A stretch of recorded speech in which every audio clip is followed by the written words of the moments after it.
Qauluhu ta'ala fi kitabil aziz wasta'inu bis sabri was salah al-ayah, dan mintalah tolong dengan jalan sabar dan solat. Apatah lagi kita di bulan Ramadan ini sangat-sangat menuntut akan kesabaran dan memperbanyakkan solat.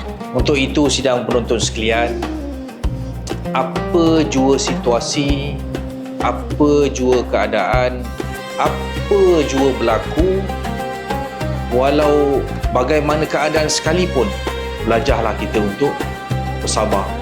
Mudah-mudahan dengan ini Allah SWT tarbiyah kita, kesabaran di bulan Ramadan dapat berkekalan sehingga ke 11 bulan seterusnya, dan mudah-mudahan ini juga menjadi contoh buat keluarga kita, jiran kita, sahabat-sahabat kita, adik-beradik kita, dan semoga Allah SWT letakkan kita di dalam syurga bersama dengan golongan yang sabar.